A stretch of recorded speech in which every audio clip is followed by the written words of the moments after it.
hari Minggu, tanggal 20 Juli 2025. Kapal motor Barcelona terbakar di Pulau Talise dan penumpang yang panik melompat ke laut. Hari Rabu tanggal 30 Juli di Kamchatka, Rusia, ada gempa bumi dengan skala yang sangat tinggi 8,8 yang menyebabkan gunung api meletus, bahkan gunung yang berada di lautan Rusia bergerak sejauh puluhan meter. Di Hokkaido, Jepang, tapi juga di Hawaii, terjadi tsunami setinggi 3 meter. Bahkan isu ini sampai di Indonesia, bahkan di Kepulauan Talaut juga mengalaminya. Saudaraku, peristiwa-peristiwa ini pastilah membawa semua korban pada satu perasaan, yakni kata takut. Saudara, takut ini memiliki 2 arti. Yang pertama adalah rasa gentar, rasa ngeri, rasa kehilangan harapan. Tak kala tidak semua penumpang mendapatkan jaket pelampung, tak kala tidak semua tahu berenang, tak kala tidak semua orang-orang dewasa tetapi membawa anak-anak bahkan bayi yang harus turun ke laut dengan kedalaman yang tidak dapat diukur. Saudaraku, itu yang pertama arti kata takut adalah rasa ngeri, hilang harapan dan gentar. Dan takut yang kedua artinya adalah rasa segan, rasa hormat, rasa kagum dan takjub. Firman Tuhan di saat ini mengawali minggu di bulan Agustus, di bulan kemerdekaan negara kita Indonesia ini, saudaraku, ayat 26 dan ayat 27 diawali dengan kata takut. Tetapi juga tema perenungan yang di dalam takut akan Tuhan ada kebenaran, ketentraman, dan perlindungan. Saudara, kata takut di ayat 26 dan ayat 27 menggunakan kata bahasa Ibrani yakni yirta, yang artinya bukan yang pertama, yang artinya bukan gentar, bukan ngeri, bukan hilang harapan, tetapi bahasa yirta atau takut di ayat 26 dan 27 berarti yang kedua tadi, yang merasa hormat, rasa kagum, rasa takjub kepada Tuhan. Saudara, apa sih perbedaannya antara nomor 1 dan nomor 2? Itu dicatat di ayat 32 bahwa nomor 1 tadi itu dilakukan oleh kata pengangsal orang fasik. Orang fasik adalah orang yang tahu Tuhan tapi tidak menyembah Tuhan. Orang yang tahu firman tetapi tidak melakukan firman. Orang yang hidupnya dalam kepura-puraan. Orang yang hatinya tidak bersih.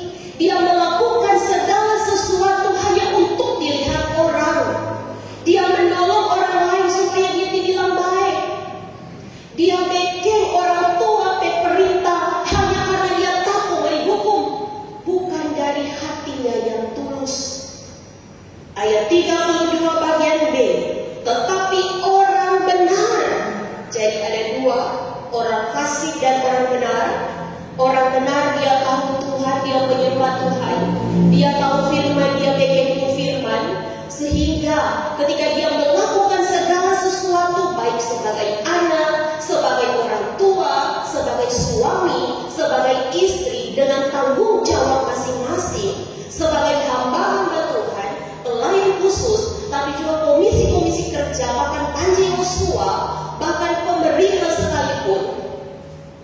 kita melakukannya dengan hati yang tulus. Saudara, hati yang tulus adalah hati yang bersih, yang tidak pura-pura, yang bahasa anak muda bilang nyada modus. Dia melakukannya karena rasa hormat, karena rasa kagum, karena rasa takjub betapa Tuhan yang dia sembah adalah Tuhan yang maha kuasa, yang menciptakan langit dan bumi, yang menempatkan matahari, bulan dan bintang, yang menerbitkan matahari pagi ini, yang sebentar sore akan kembali membenamkannya. Orang sampai di malam hari, orang tidur lagi, bangun lagi. Perbedaannya jelas, bahwa takut yang pertama dilakukan dengan modus, dan takut yang kedua dilakukan dengan hati yang tulus. Saudara, sekali lagi, saat anak-anak belajar itu dilakukan kalau dia takut yang pertama cuma supaya dia tidak pemarah. Tapi tak kala dia pergi sekolah, dia bergaul yang baik, dia belajar tekun, seperti juga seorang istri bangun pagi, merawat keluarga, membersihkan rumah, suami pergi bekerja, orang tua berusaha memenuhi kebutuhan hidup. Semua, saudaraku, dilakukan sekali lagi karena takut akan Tuhan, yakni karena rasa hormat dan kagum, dan dilakukan dengan tulus, tanpa kepura-puraan.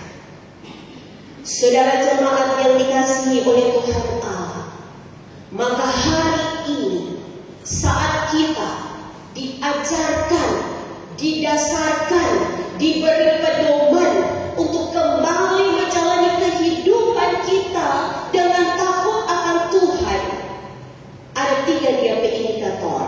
Indikator artinya DP ukuran. Orang jangan kuat ukur tuh.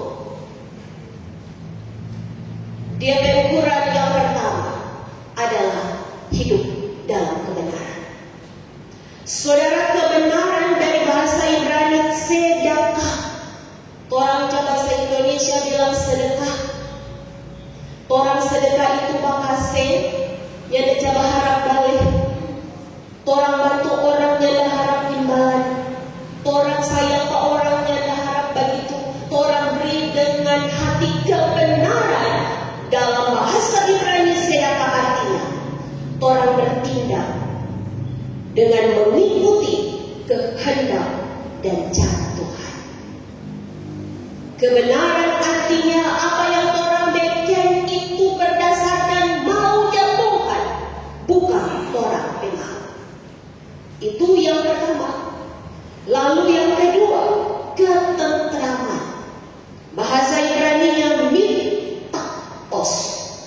Ketentraman artinya, saudara, keyakinan yang kokoh. Ketika gempa di Rusia, semua media memberitakan bahwa tsunami mau sampai 4 orang. Selama 10 hari lebih ini, saudaraku pendeta berdoa dalam sebuah rasa tentram, dalam sebuah keyakinan yang kokoh, kalau jemaat Lahairo yang tinggal di pesisir pantai Malayang ini akan dihindarkan dari yang namanya tsunami. Pendeta tetangga Muslim saat baku dapat duluan dia bilang, pendeta kalau tsunami, orang mau pergi Pak Pendeta karena ada pendeta di lantai 3. Apa kata pendeta? Dalam nama Yesus dia tidak menjadi. Saudara, ketentraman adalah sebuah keyakinan yang kokoh. Tak kala kita mengambil keputusan, orang tidak ragu, orang tidak bimbang, orang tidak khawatir. Hari ini kita bekerja, kita yakin Tuhan cukupkan. Hari ini kita sakit, kita berobat, orang yakin disembuhkan. Hari ini orang ada gumul, tapi orang yakin dikuatkan. Hari ini mungkin anak-anak kita belum dengar-dengaran, tapi tak kala kita kuat berdoa, kita penasihati, orang yakin dia diubahkan. Saudara, itu artinya ketentraman. Orang yang takut Tuhan akan akan mengalami yang namanya iman yang kokoh, yang tidak ragu dan bimbang. Dan yang ketiga, orang yang takut Tuhan akan mengalami yang namanya perlindungan. Saudaraku, arti perlindungan adalah tempat bernaung, tempat bersembunyi. Tak kala ada badai, kalau dalam firman Tuhan dalam perjanjian lama disebutkan orang Israel bersembunyi di gunung batu. Tak kala ada binatang buas, tak kala ada orang-orang asing yang hendak menyerang, mereka bersembunyi di gunung batu sehingga pemazmur berkata, Tuhan adalah gunung batu, kota benteng keselamatanku, perlindungan ia nyatakan kepada orang-orang yang takut akan Tuhan. Saudara jemaat yang Tuhan Yesus kasihi, maka mengawali bulan Agustus ini, mari kita semua mempersiapkan dan menjalaninya dalam takut akan Tuhan. Bukan karena orang ngeri, hilang harapan, tapi karena orang takjub dan kagum atas setiap karya Tuhan yang Dia lakukan dalam orang hidup ini. Saudaraku, mengapa Pengamsal memberikan firman ini kepada kita di saat ini? Karena orang hidup bicara tentang relasi, bicara tentang hubungan. Orang semua ada di dunia ini karena ada hubungan kasih antara papa dan mama, sehingga orang boleh lahir. Orang boleh hidup baku-baku sayang karena ada hubungan yang tercipta yang Tuhan anugerahkan kepada kita. Apalah arti tak kala orang membangun hubungan, lalu ada riak-riak perpecahan, perselisihan, bahkan yang sekarang viral intoleransi. Orangnya tidak menerima perbedaan, padahal perbedaan itu adalah kekayaan dan anugerah Tuhan. Saudara, orang pun boleh tadi berjalan kaki, boleh bangun duduk di rumah Tuhan ini mendengar firman, karena orang sel tubuh yang jumlahnya miliar dalam orang tubuh, sel darah, sel otot, sel otak, sel tulang, semua itu berhubungan, punya relasi. Kalau orang sakit, berarti dia berhubungan dengan relasi itu mulai retak.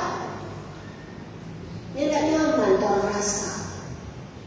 Maka pesan firman hari ini, kalau kita kembali pulang sebentar. Yang pertama, sebulan Agustus, semulai bersih di rumah, di lingkungan, kau pasang tu bendera merah putih. Rasa nasionalisme harus kita bangkitkan. Merah artinya berani, putih artinya suci atau tulus.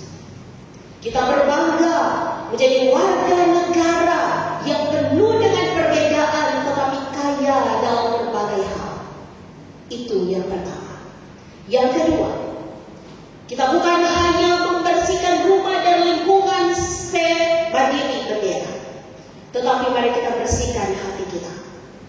Mari kita bangun kehidupan dalam kebenaran, dalam takut akan Tuhan, sebab seorang anak yang mencintai dan menghormati orang tuanya akan berpikir dua kali untuk melakukan kesalahan. Dan umat Tuhan yang mencintai dan menghormati Tuhannya akan berpikir dua kali untuk melakukan dosa. Pesan yang kedua. Dan pesan yang ketiga, saudara, mari kita bangun relasi yang baik. Mari kita hentikan semua hal-hal yang membuat kehidupan kita tidak nyaman. Mulai dari hati kita. Kalau orang membalia orang bersalah, mari orang lihat diri kita, apakah benar kita sungguh benar, apakah betul orang ini yang tidak ada salah. Yang Tuhan mau dalam hidup umatnya adalah kerendahan hati. Tuhan saja kasih ajar tentang kerendahan hati. Apakah dia diam-diam di surga? Dia biar dunia ini hidup dan jatuh dalam dosa lalu binasa? Tidak. Dia bukan hanya merendahkan hati, dia merendahkan diri. Dia turun ke dunia, dia bikin tubuh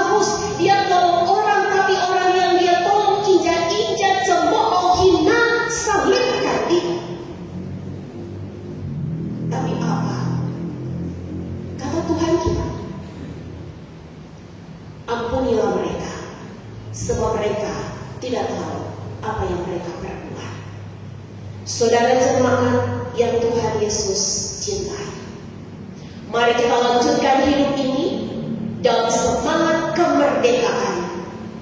Mari sekali lagi kita bersihkan segala sesuatu, baik lingkungan tapi juga hati kita, dan kita bangun relasi yang baik antar sesama, tapi juga dengan pemerintah sebagai wakil